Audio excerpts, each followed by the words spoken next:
The Joltin Josie. Last I left off, I went in and shaded everything on the aluminum finish, and I basically stopped to a point because it's time to add decals. And I always weather to a point when I do shading so I can add the decals and then go back over with the shading, because this gives me a starting point to where I can finish off weathering the decals, so it doesn't look like you weather the whole model and then put brand spanking new markings on a vehicle.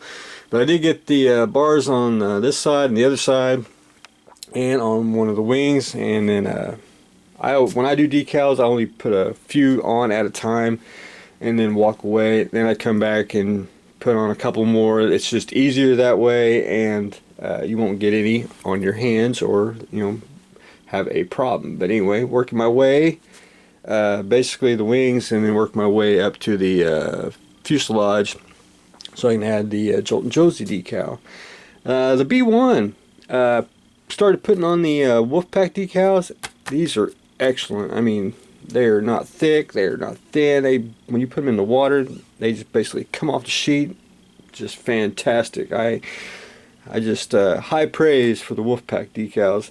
And for the Joltin Josie, we get, for the B1, we get to name it the Doolittle's Destroyer. That's what that little decal is right there. But anyway, the B1's just got I want to say random decals. But starting from the front, I'm just working my way in the back, getting the markings on the tail and the wing there, and slowly but surely I will continue on and just get a couple more done at a time. But anyway, decal duty on the Joltin Josie and the Doolittle's Destroyer. The Killer Shrew. For the nameplate, I basically took dark vermilion and painted the Killer Shrew emblem on there. And then I'll probably go in with a little white and red and do a little dry brushing on it just to give it a little different contrast. But for the Killer Shrew, I took some Liquitex gray and did the dry brush the fur. I got one more pass to go on it. I think that turned out pretty decent. I basically doing it real heavy here, doing it more light, and then working my way up to where it's just almost black on the top here. And then hopefully this weekend I'll be able to start on the mouth, the teeth, and get the eyes in, and then just do some the toenails and a little bit of little extra stuff there, and then be able to start the base. And that should be very quick because it'll be basically a couple colors, some shading, and some washes on there. So that's what I'm hoping on that. The Romulan Battle Cruiser, very simple build, and I basically went in and puttied everything. I went in and sanded everything. Just got a couple more spots just to take care of, just to finish sanding right there, and a little bit on the neck. And then I shot everything in primer and masked off a few areas.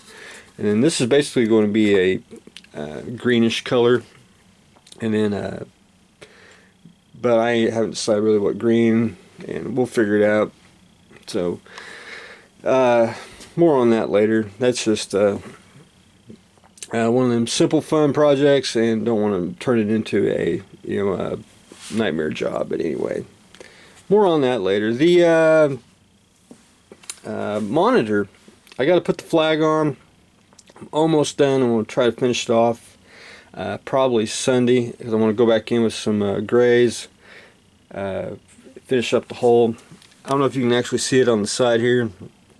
I actually took the hull red, just a very low setting, just basically with the airbrush, just basically drew a line and then filled it in, and just to raise up the hull red color up to about there. So that's what I did on that.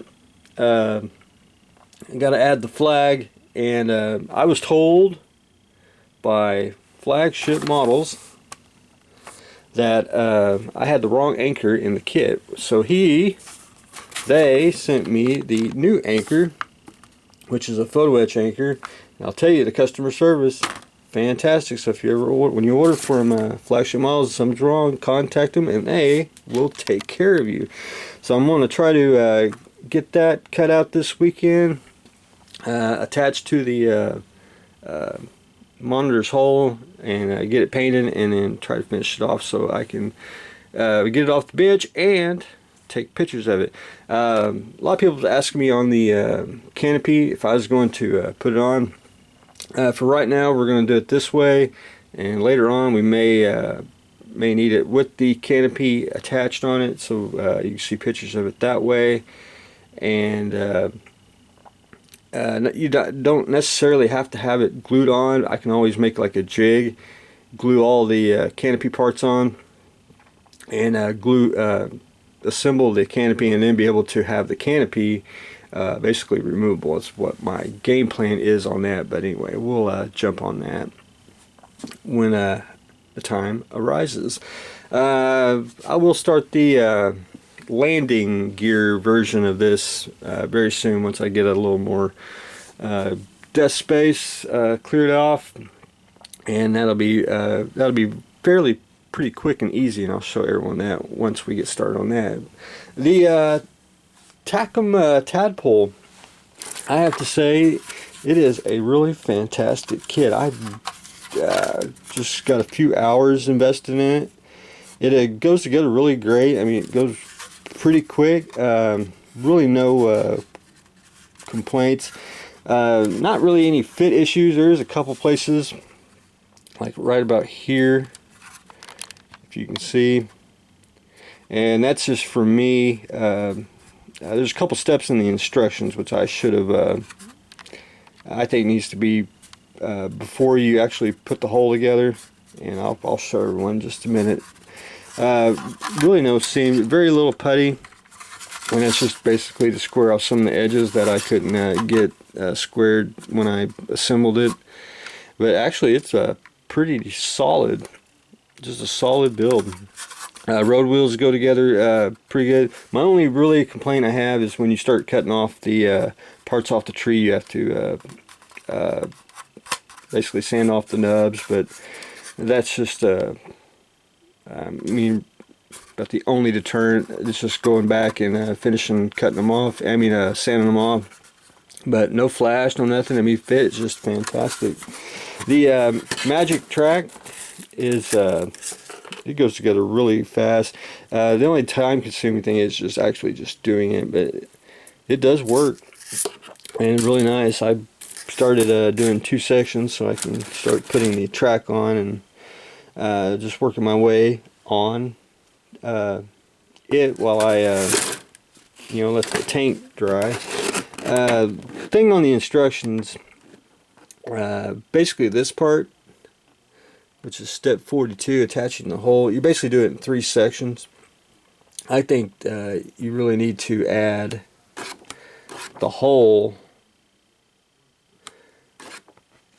because I hate to say it, when you start building it, you start the hole first, and then you put the tank tread sides together, and then you put the hole on. I think when you put the hole on, I think you need to put it on about right in here. These are actually in 2 parts, and I think you need to put the hole on. I think you get a better fit, flush deal. But that's just me. The kit is just fantastic.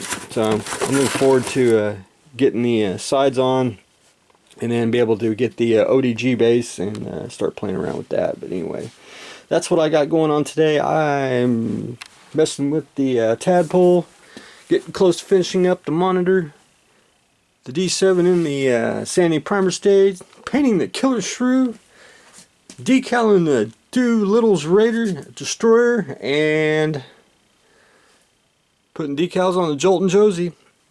So stay tuned for the next exciting episode.